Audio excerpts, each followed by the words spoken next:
you need to be able to reflect. You need to be able to pause and really do some deep thinking, some evaluation of, what am I really good at? I often ask my candidates in my search work, what are you really, really good at? And what do you love? Make a list of those two things. And if you can find a combination of those two when you're evaluating your own capabilities, then you can start to make decisions that will complement your skills and complement the things that you really love. Find time, book that time, allocate it as important as having a shower, or as important as brushing your hair, or whatever it is. Because when you do that, you start to get some mental strength, which allows you then to create self-awareness, take a breath, not panic, take your time. But you really want that to be part of the career journey.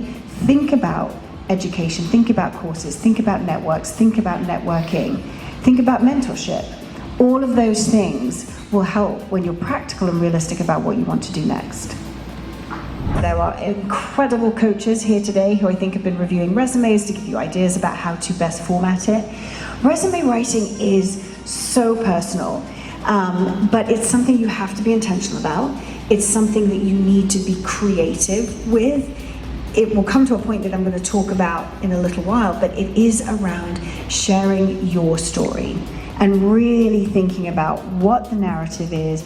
Who is your audience? Who is going to be reading this document that could be the step in the career that you want to go forward? The biggest piece of advice I can give on resume optimization is find your board of personal directors. If you don't have one, make one. That's a crew of people that you trust, that you can get feedback from, that you don't get offended by, you know they will tell you the truth.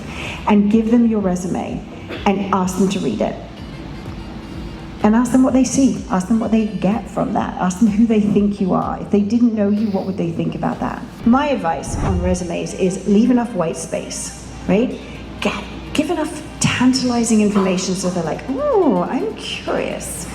But don't list every single thing, because then there's nothing to know. You need to bring the it's like, if anybody's a writer in the room, you need to bring the reader in. You want them to be curious, you want them to kind of find out and discover.